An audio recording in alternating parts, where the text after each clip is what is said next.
Welcome! Thank you for clicking on this presentation, and I hope you are comfortable. Please feel free to take notes. If there is a chance for you to ask questions at the end of this presentation, I hope you feel welcome to do that. There will also be information where you can contact me if you have further questions or comments about this presentation today. We're going to be looking at the topic of gratitude. Gratitude is the state of being grateful, being thankful, having thankfulness. There's two things that gratitude can do and cannot do. One is that gratitude can transform common days into Thanksgiving, turn routine jobs into joy, and change ordinary opportunities into blessings. So said William Arthur Ward. But here's what gratitude is not. Feeling gratitude is not expressing it like wrapping a present and not giving it. William Arthur Ward said the same thing. Isn't that interesting? So let's dive deeper into the topic of gratitude. I would like to take you on a little bit of a journey with me into the jungles of Burma on some travels I have taken in recent years. Over the last several years, I've had the privilege and honor to travel to some of the world's most desperate, desolate, and isolated places where there is a considerable amount of trauma and distress among the local population. The question I came away with was, what is holding the world together? And what is holding the people together to keep them going under such difficult conditions? One of the thoughts that came away for me in listening and learning to others was the idea of that basket and weaving strands of love and peace and joy, which seem to be the strongest parts of this basket, surrounding our life and how we live together, that made the most sense to me. When I traveled into watching and learning from the ethnic peoples of Burma, while longing for peace because they've been fighting a 70-year civil war, they do not wait to be grateful. In that state where they're not waiting for tomorrow to be happy, they offer the world a joyful witness. They're like actually showing the world the power of hope and love amid the oppression and fear they experience from some pretty awful things that are happening in their lives. So when we look at gratitude, there are three stages of every life, right? We have our past, our present, and our future. And if gratitude makes sense of our past, it can bring hope, it can bring peace to today, and it can create a vision for tomorrow. So let's look at these three areas. If you go back in your life, was your bathtub big enough? When we look back on our life, we want to hope that we were able to somehow survive, that we can find things that we were grateful for, even if it wasn't perfect or satisfying in every way. The question is, can a person be thankful without having it all, without everything being perfect, or even in times of neglect or really hard times? Was there something in our past that we can look at and say, well, at least I had that. At least I had a bathtub big enough for me, somewhere where I could clean myself and move on to my next day. When we look at our present, can a person find ways to enjoy today? Especially when enjoying things that we may not have had anything to do with. We did not make the sunset. We did not design the sunset. And yet it is this glorious gift to us. So can we be on the lookout for those opportunities in our present day of every moment of every day? Really, the more often, the better. And the more often in every day that we do that, the more present we feel, the more gratitude we can feel each and every day. And then thirdly, having perspective on what is the truer size of our problems.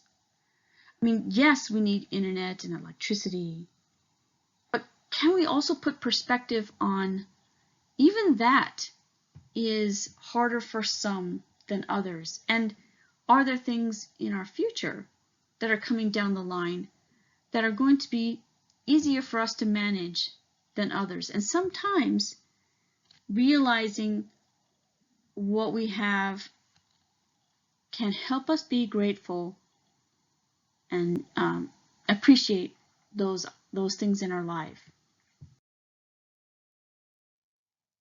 But here's the thing.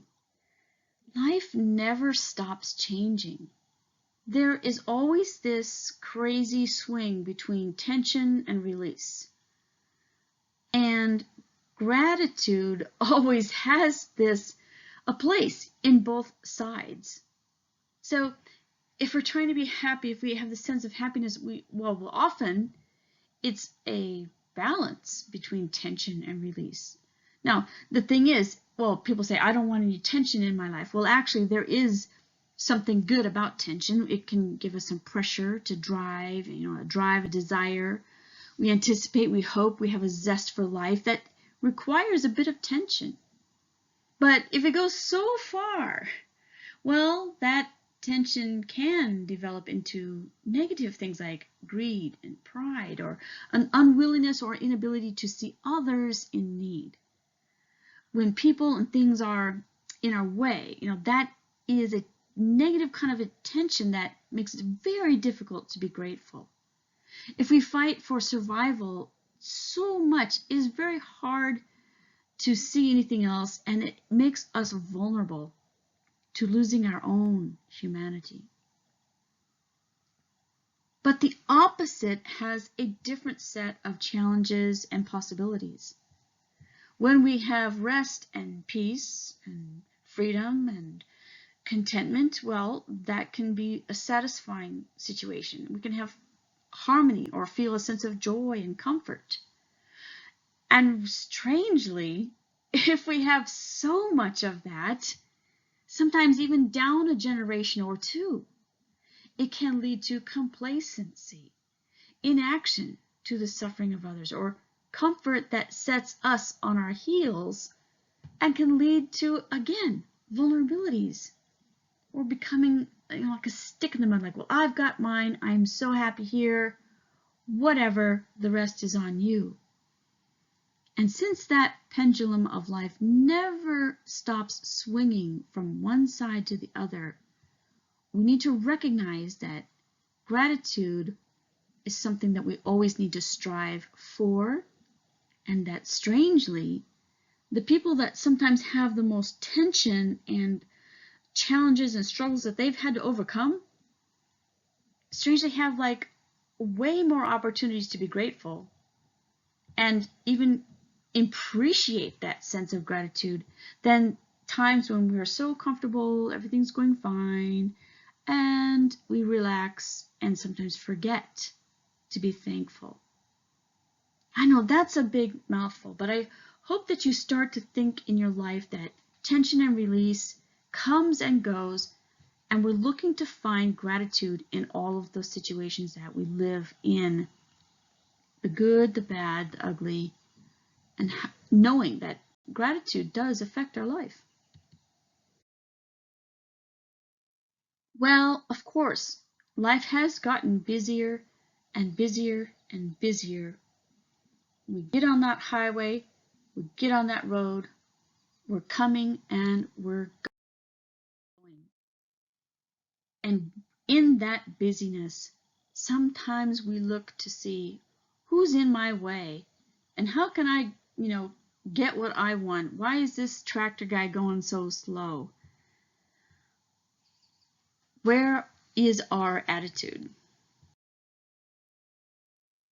We have this part of our world where, at the same time, we all have to work together to get what we want, right? And sometimes the world even gets more and more complicated as life goes on. And sometimes we're pretty good at navigating the craziness of life and building these communities that are just more and more and more intensely connected and interdependent and complicated. Now, it's not a perfect scenario, right? And I don't even think this is a real photograph.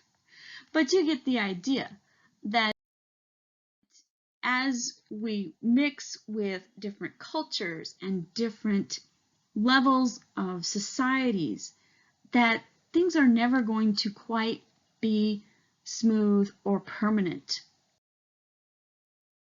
And there's always going to be that one guy, right? That one person who throws things off because just the way life goes. But sometimes communities or countries or societies or cultures get into such a jam with each other and forgetting to be grateful or forgetting to share or compromise that things can just slow down to a grinding halt. Now, we as human beings, we come up with creative ways. We try to work around working together. We try to make things happen, but a lot depends on our sense of gratitude versus greed.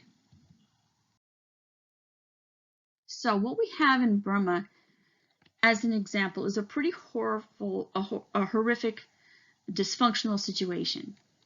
We have a terrible combination of armies that have conducted raids on citizens, and it's led to too much tension, grave injustices, unreasonable, fragile living conditions, people hungry, not getting the medical care, with a devastating impact on their health and their livelihoods by crops being destroyed and businesses being burned to the ground. So, as one more example, let's take a closer look at a place on the far other side of the world here, from inside America to the other side of the world. Now, I myself, I did not know where Burma was. I had to get a map out and I had to kind of learn some things to find a place in the world where I could learn some lessons about gratitude. And as I dug deeper, I learned that Burma is in Southeast Asia, and it's actually the largest country in Southeast Asia. It's actually bigger than Thailand. So Burma itself is a little smaller than Texas, or a little bigger than Washington, Oregon, and Idaho. It's a beautiful country full of great resources, and the kinds of resources we're talking about: gold, iron, oil, tin, nickel, rubies, gems, all sorts of economic activity that they have in the country, from growing coffee to beans and rice. It's a tremendously rich country just in its natural state. Well, at the same time, it's had a host of ranges for elephants and tigers. Well, this country in the last, particularly several decades has been suffering in these areas as well, including forestation across Southeast Asia. Here in America, when we think about, plant zones, we have different zones for hardiness of plants, different temperature zones, but we also have different language families in the Pacific Northwest. So just in our area, we can look at a list of about a dozen languages that stretch across Northern California and up into Canada. But in Burma, they have several dozen states or kind of regions, right? And on top of that, they have about 30 ethnic minority groups that actually represent over 100 different languages and smaller ethnic groups inside of that. Just a huge diversity of language and culture. It is a gorgeous country, to be sure. When I've traveled there, I can totally see how people would love living there. The rivers, the mountains, the streams are absolutely gorgeous when you get deep inside the country. And because of that, it has created a fantastic diversity of people. Well, if you were to talk more about the history of this country, of course, every country has a fair amount of wars and different governments coming and going. And Myanmar is not only no exception, but currently still, past the colonialism of the end of World War II, it's been, again, a mess. We have currently, now this slide here is 2015, but actually we could put up slides again here from this year, where fighting is occurring between the Burmese army and a lot of the ethnic tribes around the borders of the country on the left and right. So if you think about Burma like a horseshoe, it's the Burmese in the middle and 130 ethnic different tribes on the outsides. Well, in this particular slide, all of the red sort of like star things are attacks from the Burmese army, but all the little black dots are little villages. And so it's very complicated for people in the villages to know where to go, where to escape, what to do. They're surrounded by China and Tibet, Laos, Thailand, India, Bangladesh. It's not like they can just run to Canada. And in fact, we have over 500,000 IDPs, which are internally displaced people. So like 500,000 people who are like not in their village, but not out of the country, but just, over the mountain, over the hill, hiding in a valley. And that's no way to live. So imagine some army coming into a town like Walla Walla and pushing 50,000 people from Walla Walla out of town and over to Waitsburg. And suddenly little Waitsburg is a refugee camp for all the people who lived in Walla Walla. That is the strange position that refugees find themselves. It stops education, it stops work, it stops living as anything that used to be normal. These villages are full of women and children and families, all of whom have human rights and deserve a place to live, and especially if it was their original place where they had been living. So sometimes teams of people can bring supplies and relief to these villages.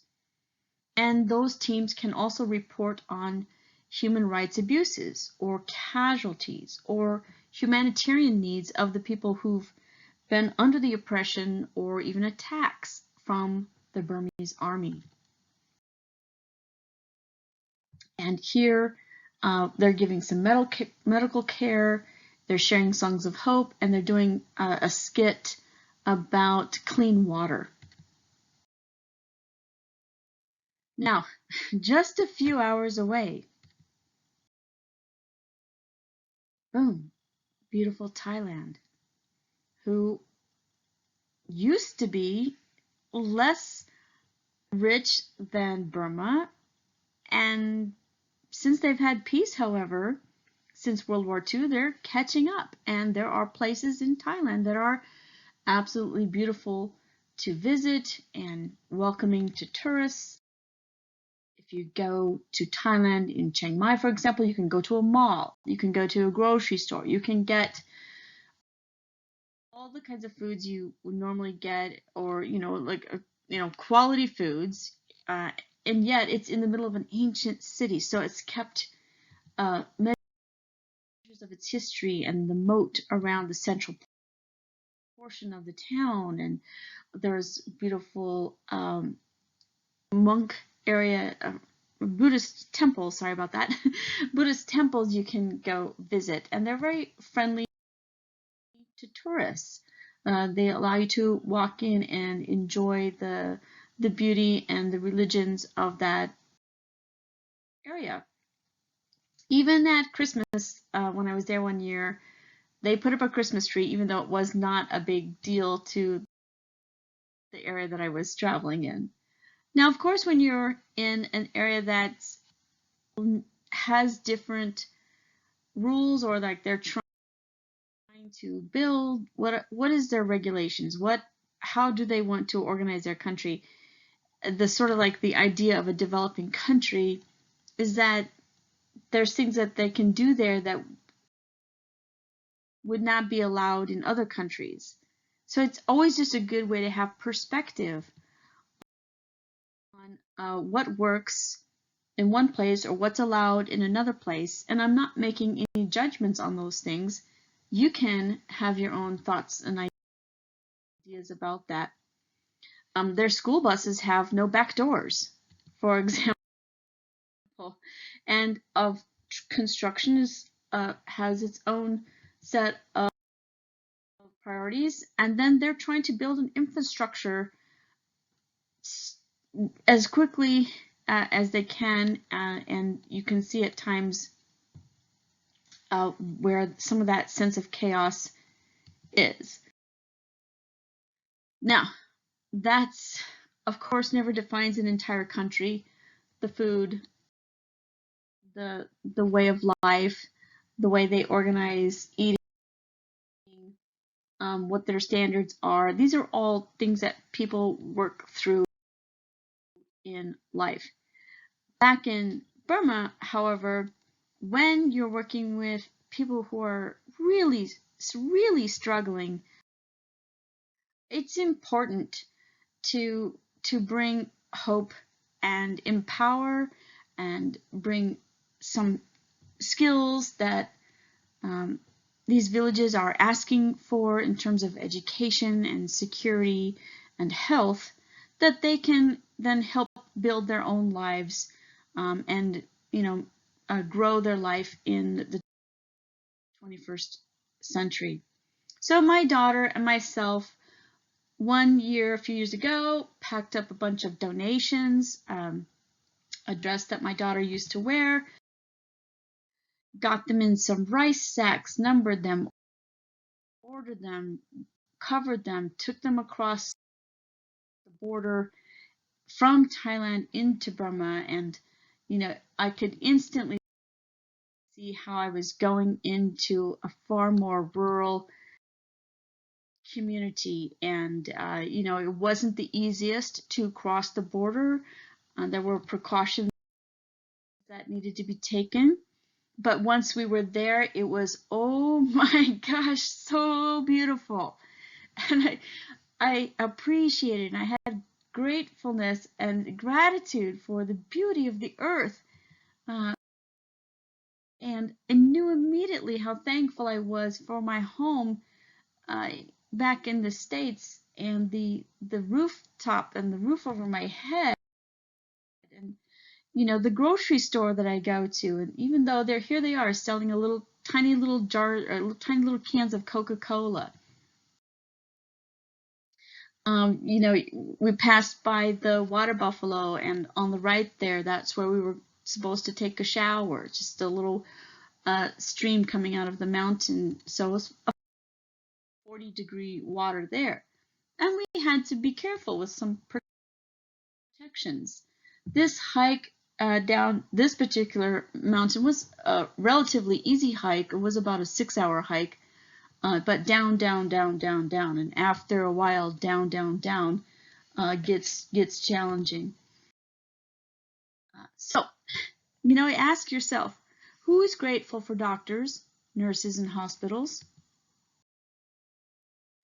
In this situation, this is actually a very nice hospital. This hospital has hammocks for people to come sleep in. That would be your hospital room right there. This woman walked 4 days, 9 months pregnant, in hopes of having a healthy baby. The last baby she had did not make it. So imagine yourself or your mother or your aunt, someone walking 4 days over mountainous terrain, 9 months pregnant, in hopes of a better birth for your child. And this was successfully done there. Yeah, there's the hospital supply room, and some minor surgeries, minor things that they can do. They obviously cannot solve the number of problems that other hospitals can, but that still leaves room to be grateful. And they can teach others. And through that, those people can be grateful that they can help others in their communities and villages. So every little donation that we brought over actually was pretty significant in that environment. When one person needs to go to the hospital, generally the whole family comes with them. So these 2 little girls came down with a sick family member, and we gave them some dresses from my daughters, and they just really enjoyed that. It was a nice exchange to share with them. The girl here in the middle, the first day I gave her this dress, she wore it, and the second day she was not allowed to wear it, and she wouldn't smile at me. And the third day I saw her mother would allow her to hold the dress because it was special, and I think that her mother didn't want it to get dirty or something like that. So, people take special items for granted here in America all the time. In our closet full of clothes, and this was the one special dress that she was allowed to carry with her. So who is grateful for access to food? When I hiked in, I got a little bit of a sunburn there. Hiked in there, that's my cousin there, into the Da'awa camp in the Cthulhu area with the Free Burma Rangers. They have set up some buildings to teach others.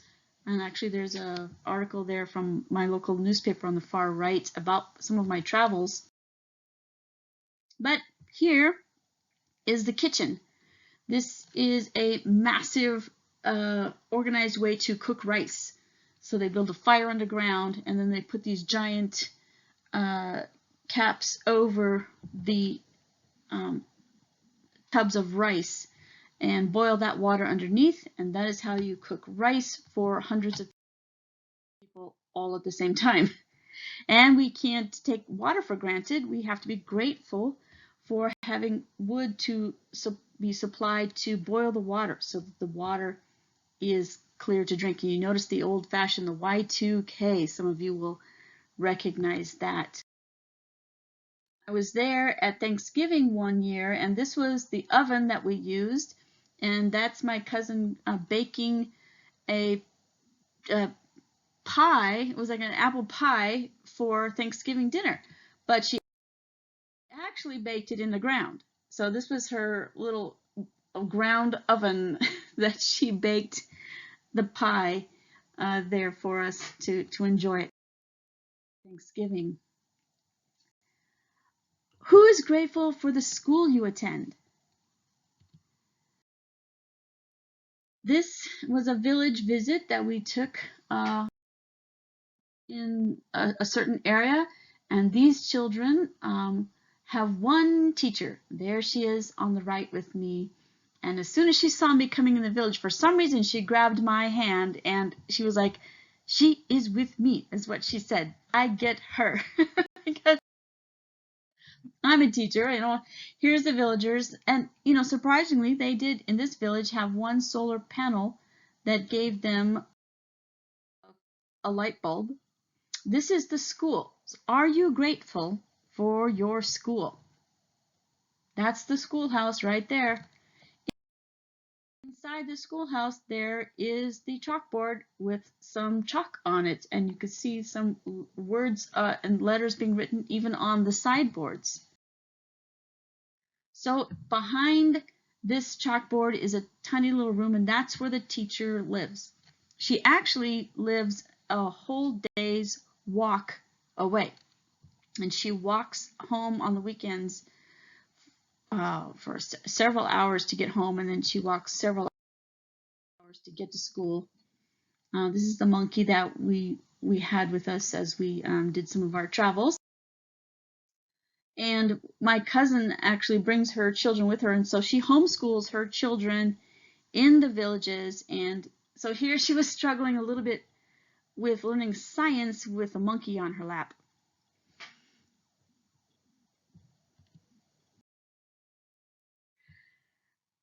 This is the kitchen, and so are you grateful for your kitchen?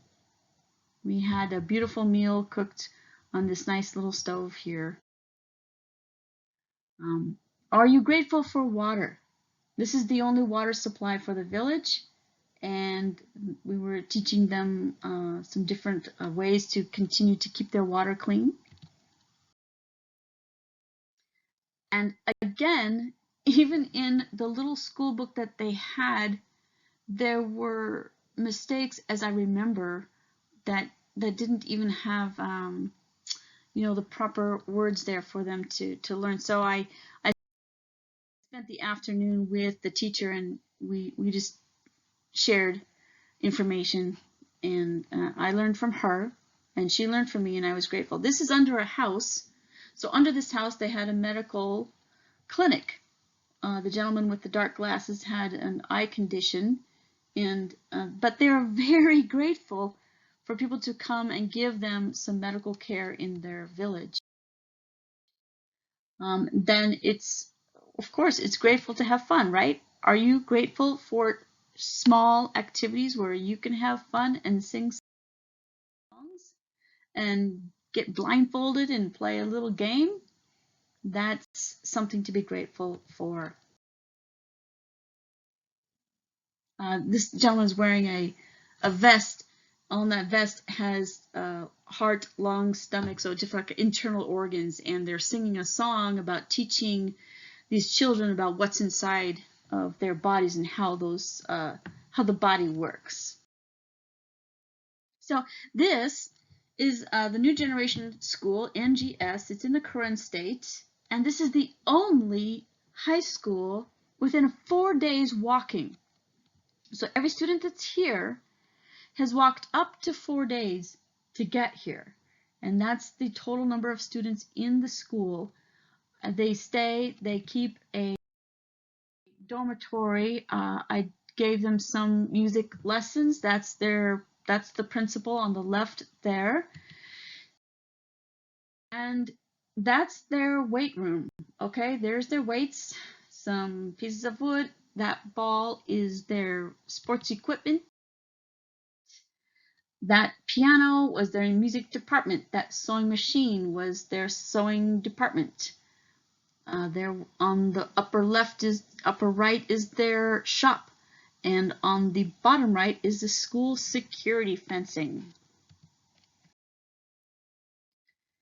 This is the cafeteria.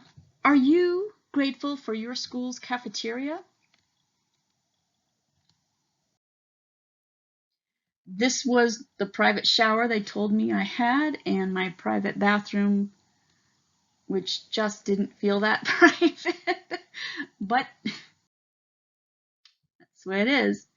They did have some music, and one of my goals is to help edit. If those are the songs they want to sing, I was hoping that maybe I could get them another version of something so that it wasn't there was a foggy Christmas Eve and Santa came to say, and so forth, you know. So translation between languages can be tricky, and so we want to be grateful for things that we have. This is the teacher's lounge. So a couple plastic chairs and some bananas. And on the right was my sleeping quarters there on the mat.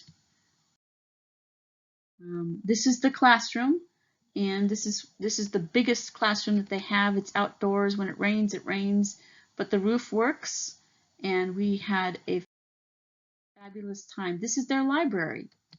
Are you grateful for your library?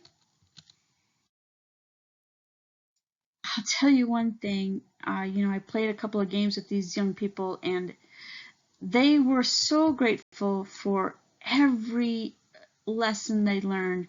They were joyful, and they laughed and laughed and laughed. And here we are playing that game telephone, right? I taught them say something. I gave them like a list of foods, and they were to pass this list of foods down to the next person, and just had a fantastic time together.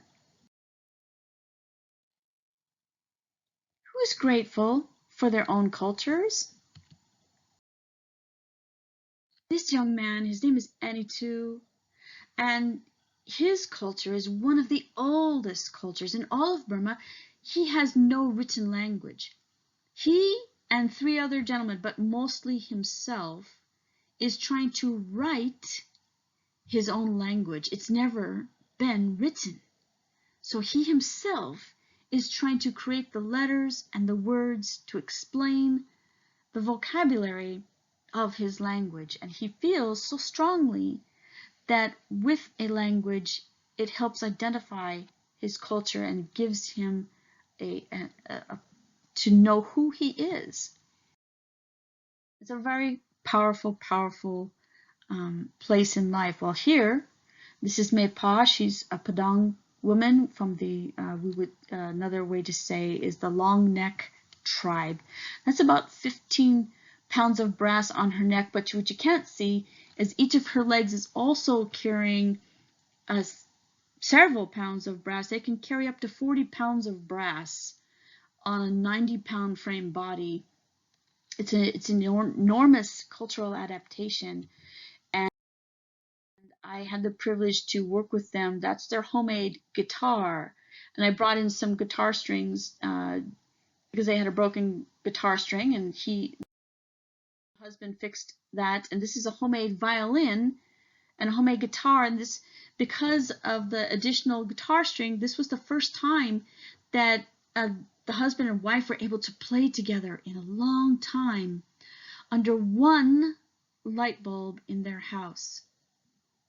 Are you grateful for the electricity you have to flip a switch and light up your house?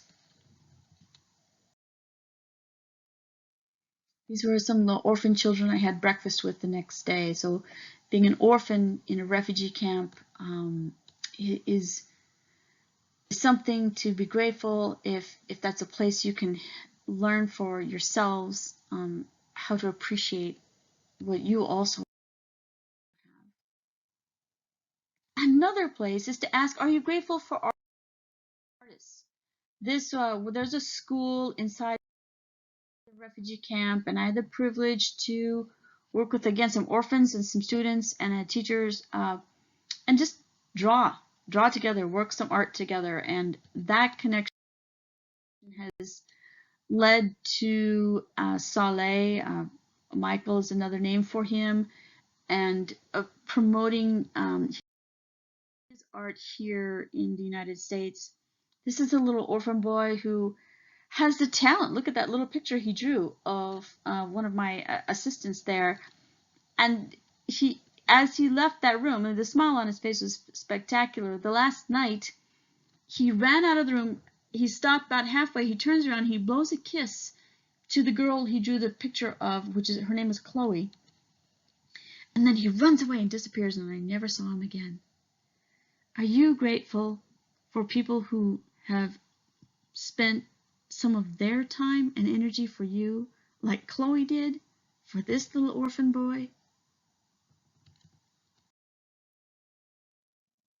Who's grateful for free lunch, free school breakfast, cafeterias? This is the high school cafeteria in the Mela refugee camp, KKBBSC school. That's their school kitchen. Those are stoves in the kitchen. This is where they cook the rice for about 400 people. And students wash their own dishes. Are you grateful for your cafeteria lunch, ladies? Who's grateful for having a roof over your house or having a house to live in? This is some of the areas just inside the refugee camp, not too far. And it's possible that these are some of the nicer areas in the camp, because the deeper you go into the camp, the more it's evident of the sense of depression and struggle, where even the animals there are not thriving well, where the quality of water or access to sanitation is difficult, where a sense of depression is highly evident, where the humanitarian groups bring in rice, they do not feed the animals. So to get a source of protein outside of rice or vegetables, like these are pigs. I thought they were dogs when I first saw them because they were so skinny. And this is kind of the state of duress and stress that people in a refugee camp are under. And knowing that this little duck or goose here, I'm not even sure what it is what's laying eggs, drinking black water, laying eggs that people are eating. What is the chance that they're going to be healthy? So, when one of us suffers, I believe that we all suffer. And when one of us rises, I believe we all rise. This is and she had a heart condition. And when I had a chance to meet her, and I gave my guitar, this is my little 2.5-pound travel Martin guitar, to her husband, or to her father. He played it, and we had a good time together. Well, they were so grateful that I visited them. And this is a choir inside a refugee camp, and a very special school inside the refugee camp, but they're not allowed to leave. It has very much the element of being in prison, which was something that I had the freedom to come and go. Now, are you grateful for the freedoms that you have to travel and to move and to go about your life? So as we look back, think about gratitude for your past, your present, and your future. Was that bathtub big enough after all? Can a person be thankful without having it all? What message does it send to ourselves? And can we help ourselves be on the lookout to be grateful for things that we didn't even ask for, that we didn't even contribute to, that were given to us or we inherited, or we've somehow come to enjoy, do we show our gratitude for those? It's not just things, but time, space, energy, health. And are we having perspective on a truer sense of our own problems and challenges in our towns, in our families, in our country, and in our world? Gratitude, the state of being grateful. Thankfulness. It can transform common days into Thanksgiving, turn routine jobs into joy, and change ordinary opportunities into blessings. Thank you for coming today. Please write down your questions. Contact me if you would like. On your way out the door, thank someone who has helped you in life. Count your blessings. Share your gifts. And always remember to be grateful. Thank you.